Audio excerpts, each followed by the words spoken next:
Okey.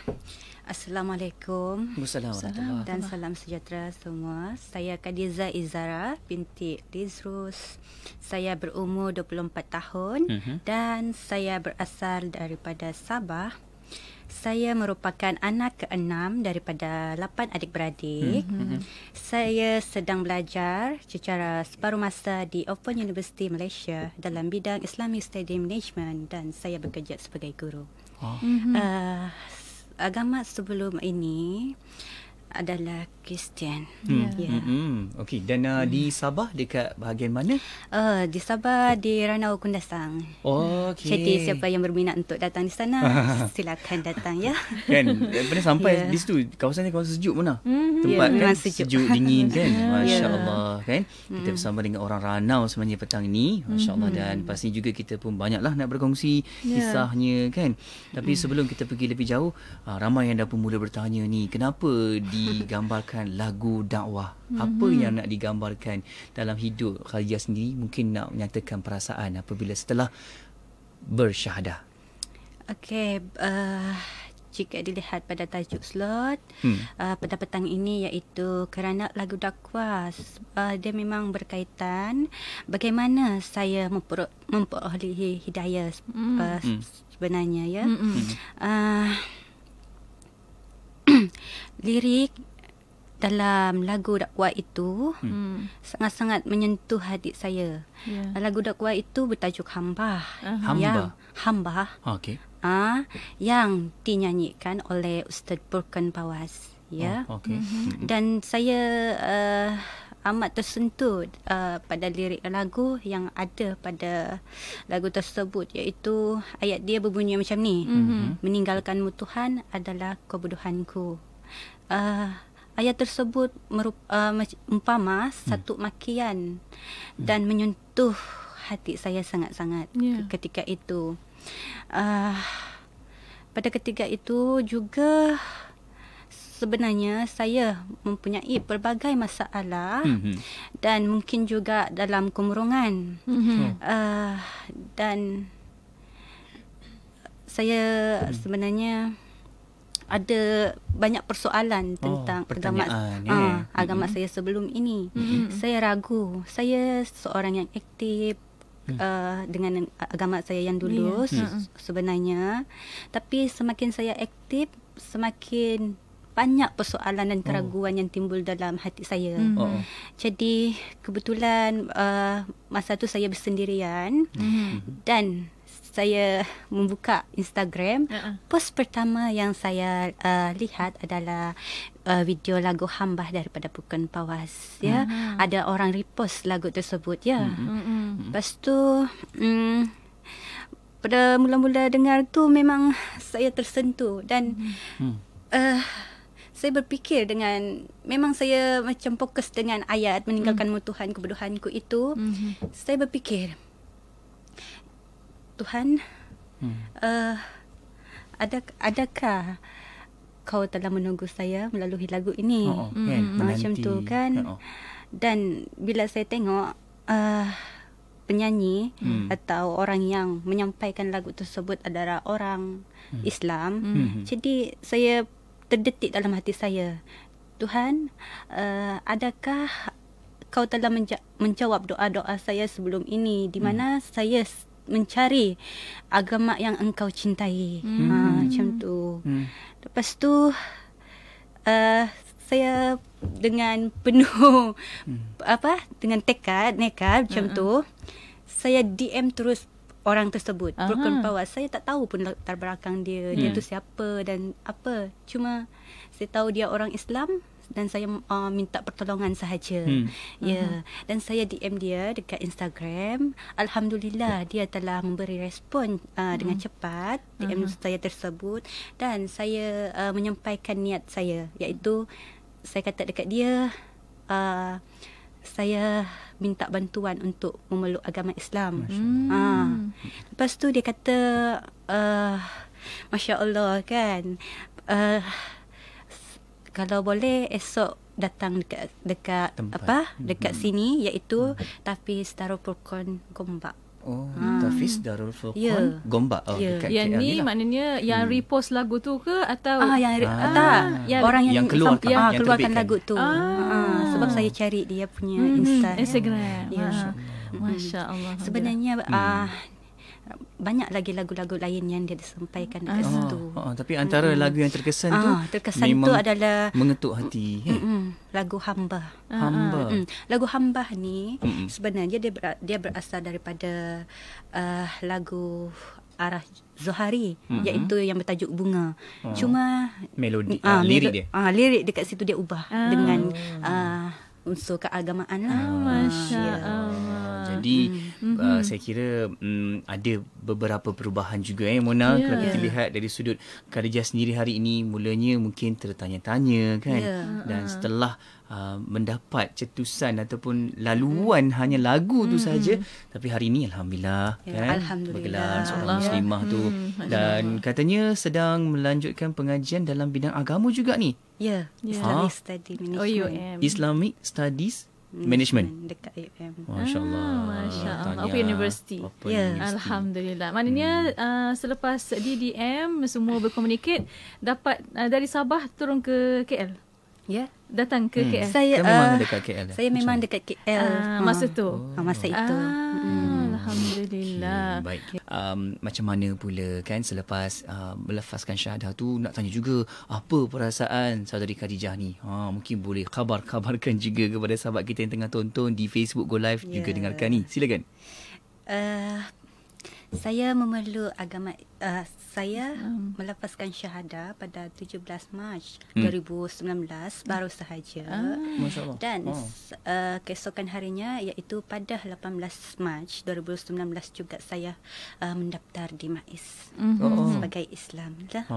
Okey, perasaan saya pertama kali mengucap syahadah adalah saya tak sangka yang saya sudah memeluk agama Islam. Dan saya berasa gembira dan bersyukur. Tapi dalam kegembiraan itu juga ada perasaan takut sebenarnya. Sebab saya memeluk Islam tanpa pengetahuan kedua orang tua saya dan juga keluarga saya. Tiada satu pun yang tahu saya memeluk Islam kecuali bukan Pawas dan yang saksi lah. Itu sahaja. Saya sebenarnya tidak ingin bagi tahu kepada keluarga ataupun kedua orang tua saya kerana saya pada 2016 pernah juga terdetik hati untuk memeluk agama Islam. Cuma bila minta pendapat dengan kawan-kawan dan juga kakak saya yang saya boleh percayai, dia kata tindakan saya tu tidak wajar dan tidak betul. Dia kata tidak berkat. Tidak berkat sebagai sebab tanpa pengetahuan kan. Saya sebenarnya selain daripada lagu dakwah tadi yang saya katakan itu, saya tertarik dengan Islam juga dari segi pemakaian dan akhlak. Akhlak orang Islam. Saya sebenarnya mempunyai ramai kawan juga orang Muslim. Dan apa yang saya nampak daripada mereka iaitu pemakaian yang amat sopan. Dan bagi saya bila dibandingkan saya yang dulu tu, mereka lagi macam kalau orang tengok macam macam-macam ke lagi macam suka memandang dibandingkan dengan penampilan saya dulu. Dan saya kadang-kadang berkecil hati dengan situasi itulah. Lagi satu diorang punya akhlak tu Islam lebih mengajar lebih menitik beratkan silaturahim lah. Contohnya macam dekat mana-mana pun dekat mana-mana pun sangat menghormati dan mengutamakan silaturahim lah. Saya tengok sebab saya macam kalau saya yang dulu kan macam balik pun balik tak ada pun macam nak salam ke nak hormatkan macam mana. Saya balik macam tu, yang saya tahu mak suka saya dan saya macam tu je. Tapi bila saya tengok, saya ikut kawan-kawan saya, mereka balik rumah ke jumpa keluarga mereka macam beri orang kata sangat menghormatilah, salam. Lepas tu dia punya parents, ada kawan saya ni, parents dia selalu menasihati dia jaga solat, jaga solat, macam ni, atau semua pergaulan semua kan. Itu yang saya macam tertarik dengan Islam. Selain itu juga saya bila macam untuk menenangkan hati saya suka mendengar zikir-zikir Islam dalam Islam. Bila saya mendengar zikir tersebut, walaupun tak faham sebenarnya, tapi saya rasa tenang.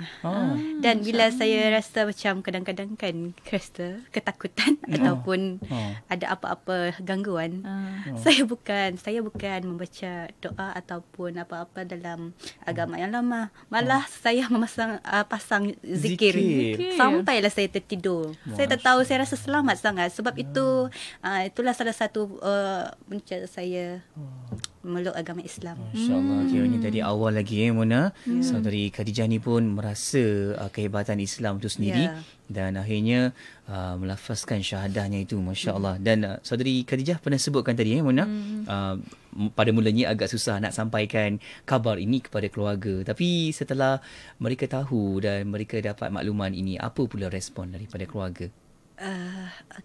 Pertama sekali saya respon kedua orang tua saya dan keluarga saya mestilah marah kan, logik. Tapi saya fikir positif, logik lah mereka marah. Lagi pertama, saya tak bagi tahu yang saya memeluk agama Islam. Dan agama ni adalah satu isu yang sangat sensitif kan, dalam mana-mana keluarga. Mak saya sangat marah lah. Mak saya sangat marah. Selepas sahaja melepaskan syahadah, saya kata saya rasa bersalah. Saya tak boleh tahan simpan benda tu. Saya tak boleh rahsiakan lagi. Saya kata saya kena bagi tahu juga. Kalau saya tak bagi tahu sampai bila kan? Jadi saya ambil masa. Saya kata ya Allah, saya nak bagi tahu mak ni kerana saya tidak mahu berahsia lagi. Jadi orang pertama yang saya hubung dalam keluarga saya adalah ibu saya. Sebab saya lebih rapat dengan ibu saya. Saya call ibu. Saya kata saya menangis. Masa tu saya dah menangis dah. Sebab dia sebab kan saya dah menangis dah.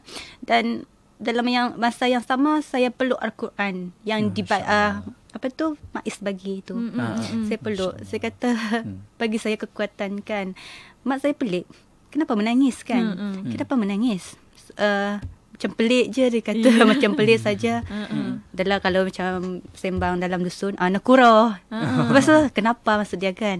Saya kata mak, arah pemborosanku. Ada saya nak bagi tahu macam itulah. Nak bagi tahu sesuatu. Lepas tu apa? Dia kata apa? Kodong pemborosanku kada ketogod. Maksud dia kalau saya bagi tahu jangan marah macam tu kan. Dia kata okey, cakap saja. Lepas tu saya pun bagi tahu, mak, pertama sekali saya minta maaf sangat-sangat sebab sebelum ni saya tak bagi tahu benda ni. Lepas tu dia pun cakap, sudah, cakap terus. Dia kata macam tu kan. Cakap terus. Dia panjang. Panjang sangat apa ni macam tu kan.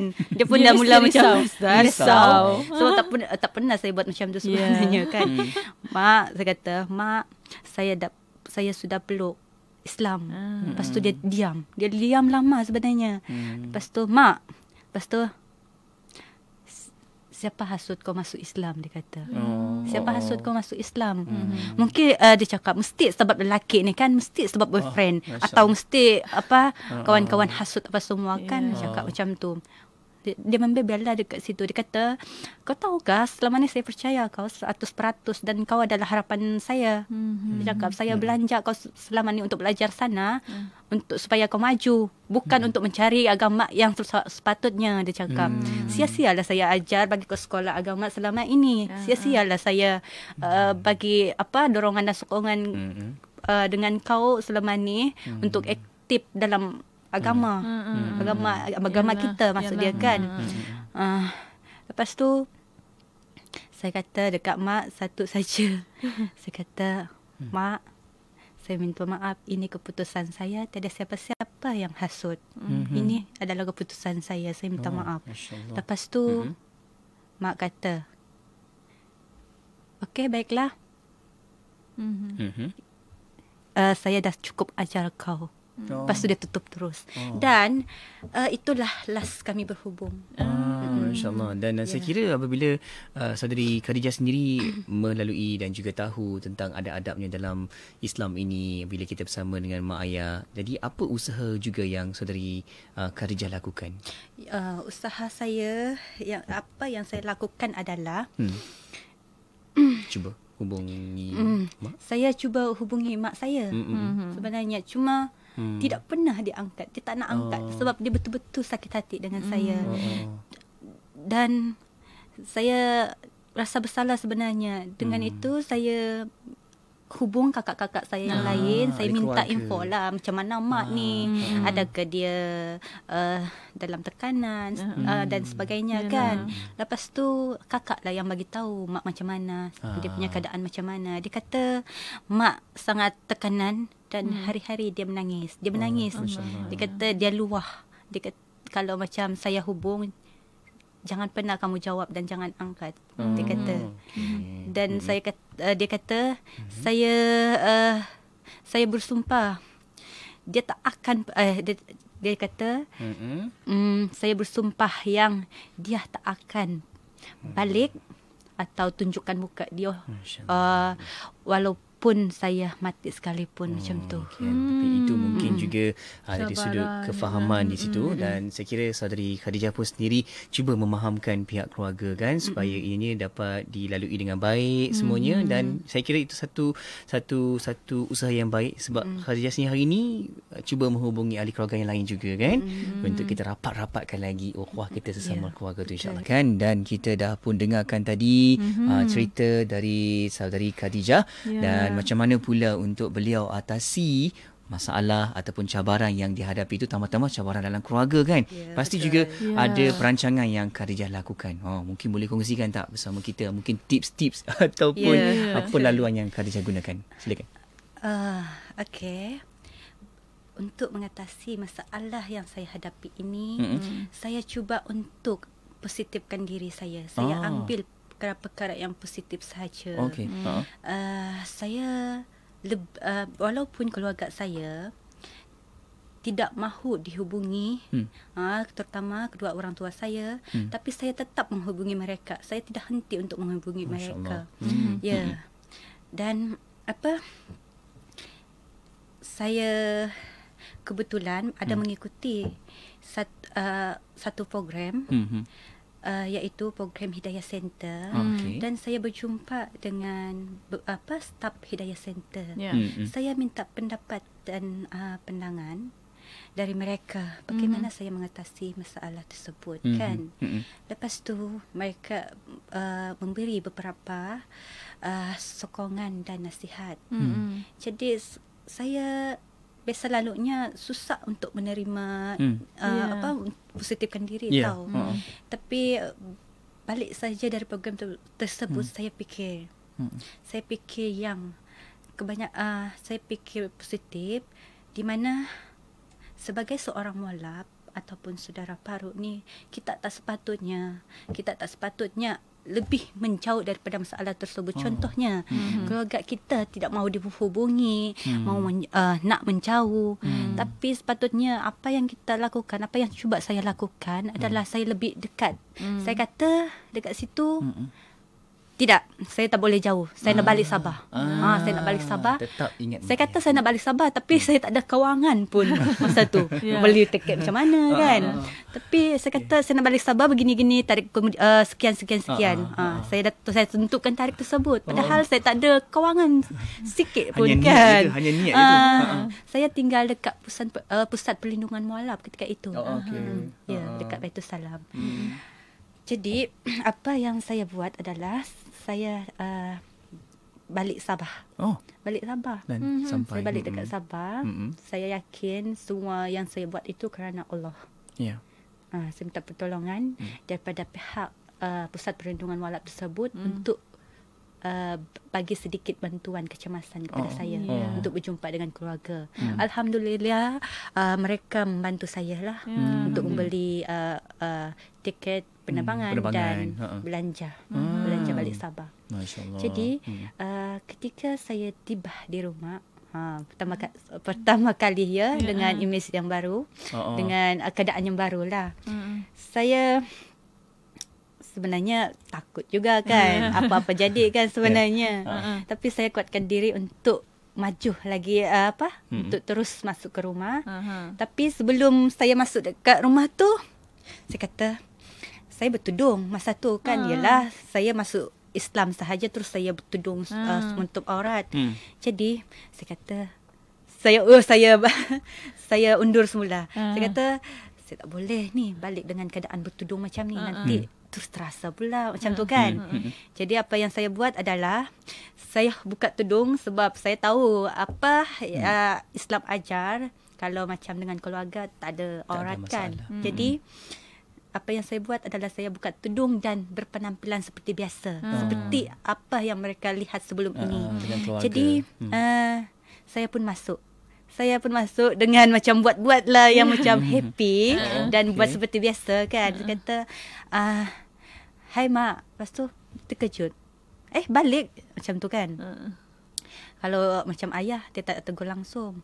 Mak pun macam buat muka yang tak senang kan.